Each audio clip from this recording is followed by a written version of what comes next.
morning and good evening to all of my audience. I am again Dr. Nahim Mizan, MD of Mizan Coaching LLC.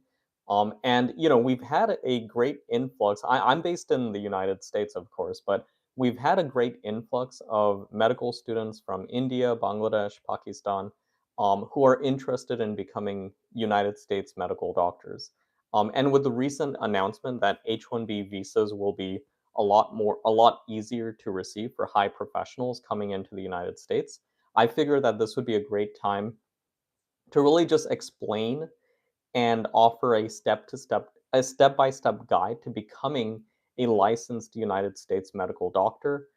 If you are a medical student from South Asia, so either Bangladesh, India, or Pakistan. And again, if you do have any direct questions, just leave a comment below. But other than that, we'll just dive into it. So for those of you who are unaware, like for all of my American audience members, because when be, so many physicians from different countries, and it's not just South Asia, it's also from Europe, it's also from other parts, it's from Africa, South America, etc. They basically get a professional work visa in order to work in the United States, and simply it's because America needs more doctors, right? So as long as they're and really they really are the cream of the crop doctors from their countries. And in my experience working with many of these foreign physicians, they're insanely intelligent. Like these are the people that are the top 1% of their medical schools and really of their countries. And so they really are doing a service by coming to the United States. And I looked online and there really aren't many guides on this, which is a little bit, disappointing. So hopefully this live session will help whoever joins, and it will also, and hopefully, people will save this video, share this video with their friends and colleagues who are in the medical world. But yeah, so let's get started.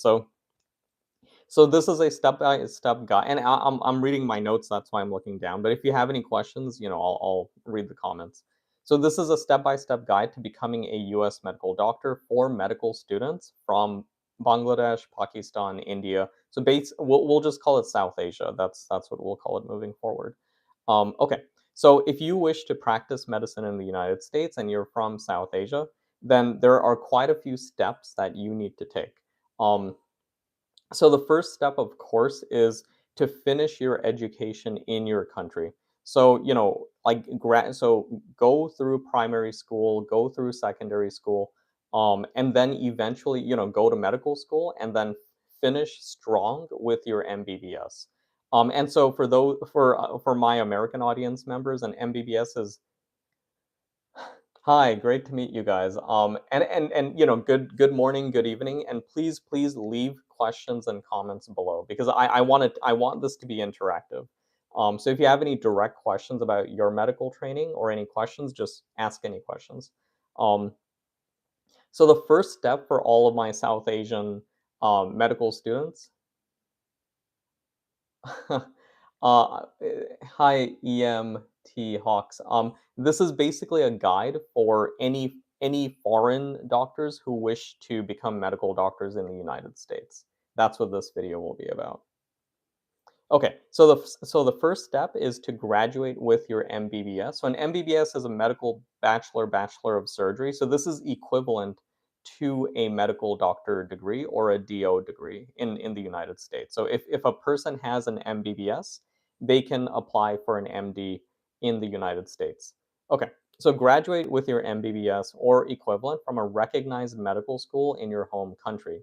Ensure that your medical school is listed in the World Directory of Medical Schools. This is called WDOMS.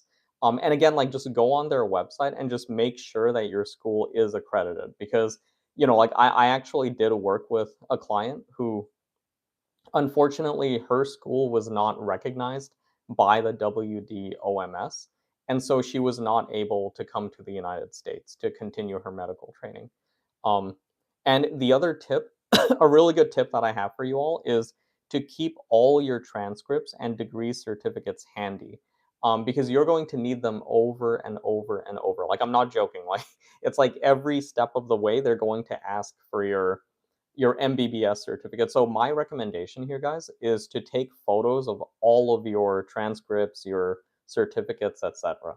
And create like a digital folder where you keep everything. So keep it on your laptop, keep it in a Google Drive, because every step of the way, like, when you talk to ECFMG, when you talk to your residency programs, when you talk to employers in the future, they're going to look for proof, basically, right? Like, they're going to look for proof that you actually were a doctor in India or Bangladesh or Pakistan or wherever else, in France, whatever. And again, like, I titled this for South Asia, but this is applicable to everybody. So I might edit the title later on. Um, okay, let me.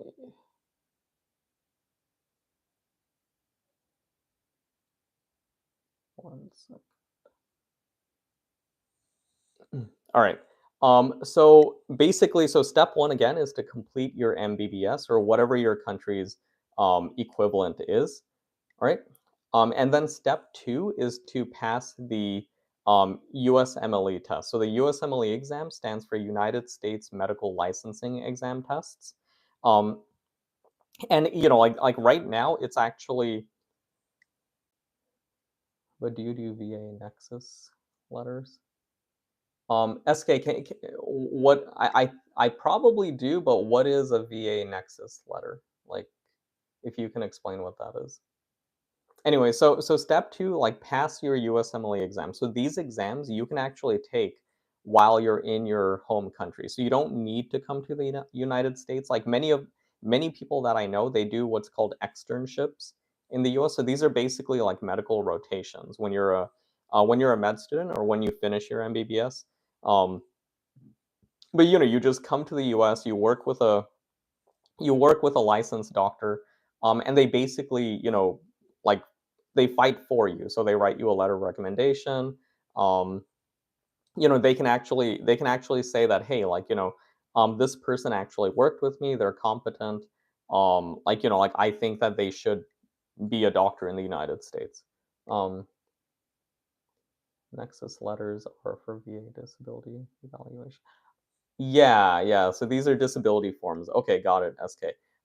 My email is in the description below, and it's also in our profile. It's mizancoaching@gmail.com. So so the answer is yes. So if you do want to work with us, then just send me an email. And I'm happy to help. Yeah. So again, it's Mizan, so Mizan coaching, coaching @gmail.com. Yeah. Okay, so the USMLE exams, there's step one, which is basic scientific knowledge. There's step two CK, which is clinical knowledge, and then there used to be step two CS, which is a clinical skills. Yeah, I'm happy to talk with you personally, SK. I'd rather we keep this private, right? I don't want people to know about your personal information. Thanks. Yeah. Um, so step 2 CS it used to be the clinical skills exam, but now we actually don't have the step 2 CS anymore. So I had to do the step 2 CS. I loved doing it because you actually have to do physical exams on patients, but as of now, we actually don't have the CS anymore, which, it's great. Absolutely, Ayush. Yeah, thanks for joining again, man. Like, you've joined on a few of my live streams. Thanks so much, man. Like, really appreciate it. And yeah, and this was actually inspired by you. So thank you so much, man. Like, thanks for your questions on the previous stream.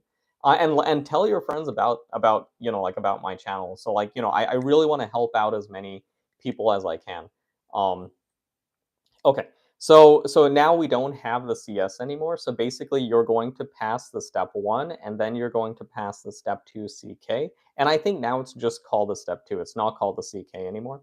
And then finally you have the step three USMLE exam. So the step three is a final exam, and it's often taken during residency. But my honest opinion, guys, is to try to finish your step three before residency. And the reason why is because, like, there aren't that many seats for residency. And so you want to be competitive, right? Thank you so much, Ayush. Really appreciate it, man. So like the step 3, like many American doctors that take it during residency, like most of my colleagues actually took it while we were in residency. I was the only one actually. I was the only one in my cohort that finished my step 3 exam before I even started residency. And so then like my intern year was actually pretty good. Like it wasn't that bad because I would just go to work, see my patients, write my notes, and then just go home and just sleep all day, sleep all night, right? So, but like all my other colleagues, like, they would have to, like, do their residency, which is incredibly difficult, and then they would have to go home and study. And many of my colleagues didn't pass the first time, so they had to repeat the step 3 again, which is a huge exam. It's like a 8-9 hour exam. So if you can do it when you don't have much to do, that's the best thing to do. Okay. So again, like especially if you're a foreign medical graduate coming to the United States, please just trust me on this. Like take your step 3, okay? Like don't wait until residency to do it because I promise you, like and again, like just insider information, I used to interview medical students to get into residency. And so like whenever I would see that, like okay, like out of the 100, medical students that I would interview, like only, maybe 7 of them finished the step 3 already. Insider information, we would rank those 7 as like rank number 1. Okay? So like and again, like the whole point of this channel is that I like transparency. I don't like being in the dark. I don't, like I wish that I had someone like myself when I was in this journey to tell me what's going on. Like I have family members in medicine, so I actually did get a huge leg up. Like, I knew exactly what test to take, who to talk to. So I'm hoping that I can do that for the world. That's basically why I created this channel. Okay, so finish your step 3 before you even apply for residency, okay? Because then, like in your application, you can actually put down that you finished your step 3. Okay, so coincidentally, step 3 of this process is to get ECFMG certified. So ECFMG stands for the Educational Commission for Foreign Medical Graduates. And this certification is mandatory for all international medical graduates, otherwise known as IMGs.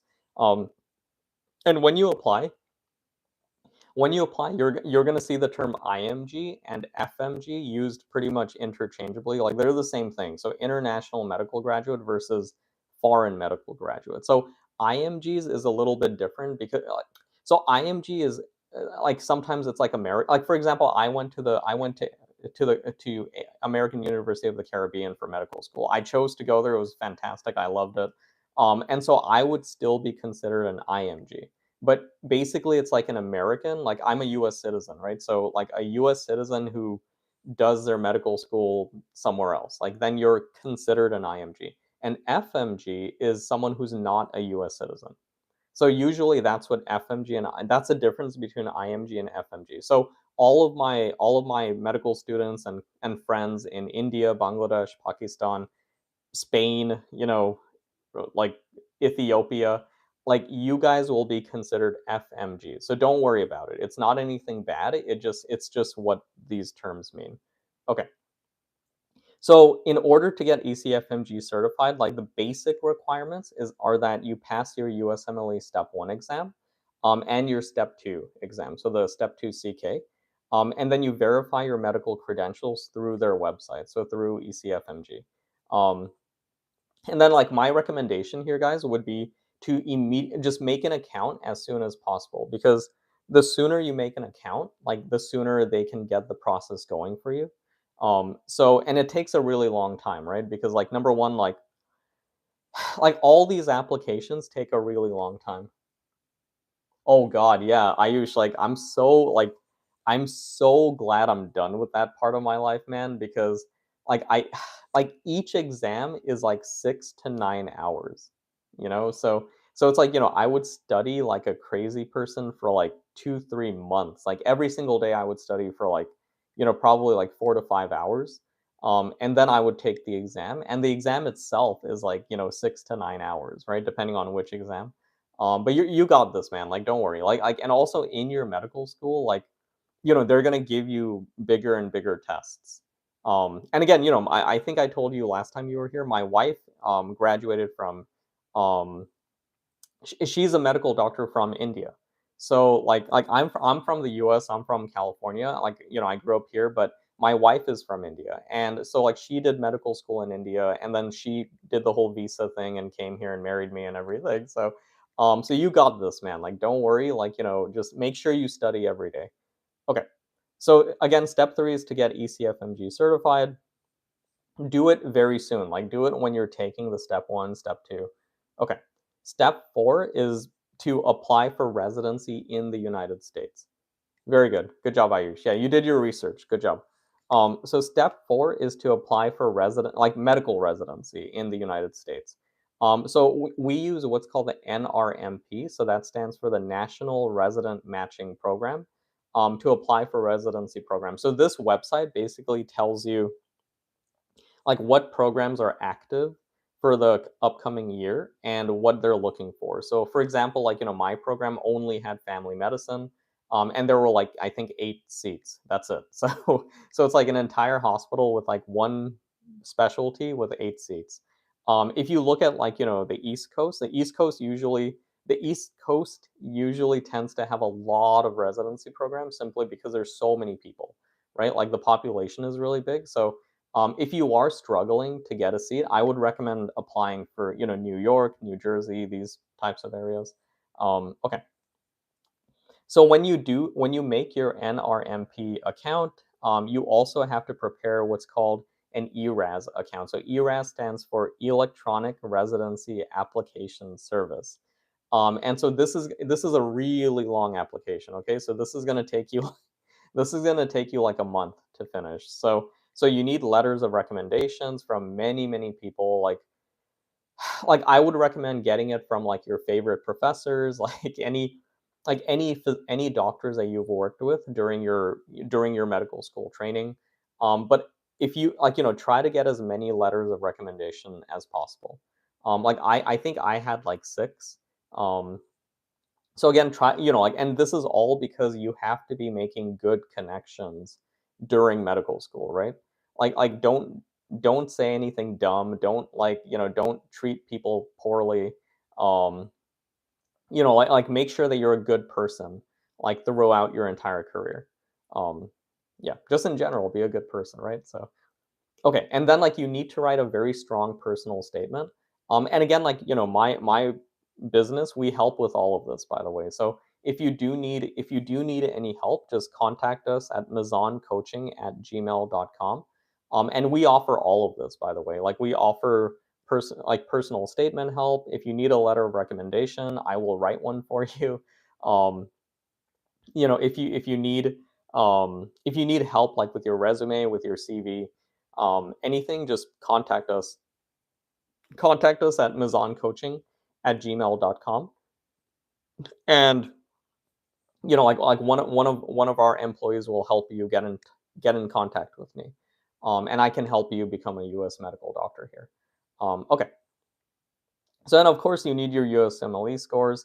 And my tip here is to apply very, very broadly. Okay, and consider less competitive specialties. So most of the programs in America, I know this is very whatever, but they don't accept foreign doctors. So like we call them like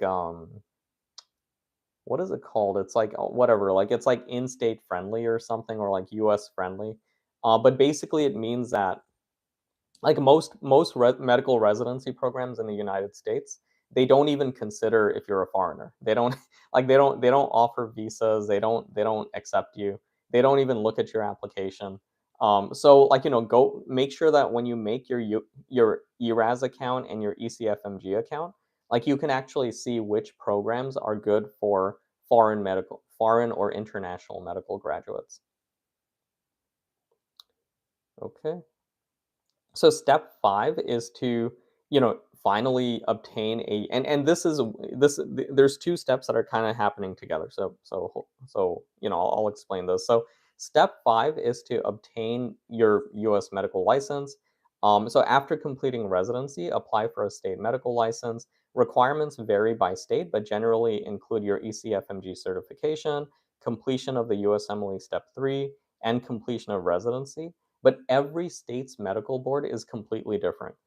So there are some states where you have to complete the entirety of residency. There are others where you just need 1 year, others where you just need 2 years. Um, and many programs, like they will actually allow you to many programs will allow you to apply for a medical license even before these requirements. Like if your program director like writes you a letter of support. So like in a lot of programs, like like they just want you to be licensed so you can start, writing prescriptions and moonlighting and all that. So like your program director might just say, yeah, okay, I trust this. I trust this intern. I'm going to just accelerate or expedite their medical license. Okay.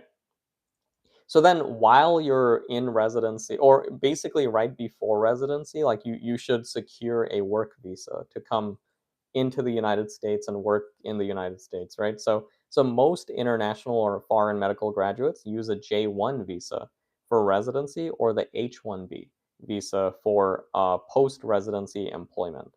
The J1 visa requires a statement of need from your home country, and the H1B visa requires employer sponsorship. So the difference between these two is that the J1 visa is a more common one. Like pretty much everyone can get a J1 because it's very like an H1B visa is very nice. Like you don't have to go back to your home country. You could just stay here. But again, like the residency program has to sponsor you. Like they basically have to say no. Like I trust this person. Like they're gonna stay with us for the long haul. They're gonna work in the United States. Um, the J1 is more like, it doesn't have that much confidence.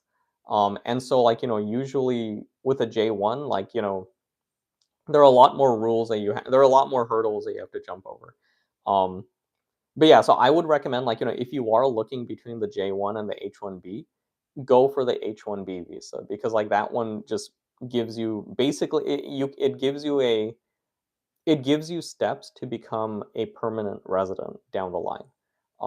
So I think it's great. And if you do have the ability, the resources, the money, I would highly recommend like hiring an immigration lawyer, so an immigration attorney to basically help you through these steps because it's a very long process. Like I can help you as well. Like again, like everything I'm saying I can help you with. So like that's what my business does. Like we basically help doctors from India, Bangladesh, Pakistan, like all over the world actually. Like I have a few clients from like Mexico that are trying to become doctors here.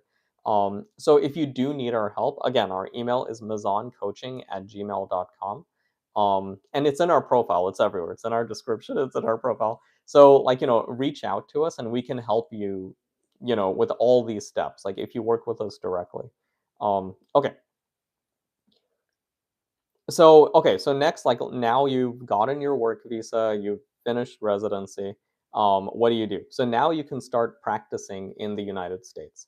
Um, So once you're licensed and your visa has been approved, you are ready to practice. And then what you can do for just the future is that you can join professional medical organizations. So there's AMA, which is the American Medical Association. There's ACP, which is the American College of Physicians.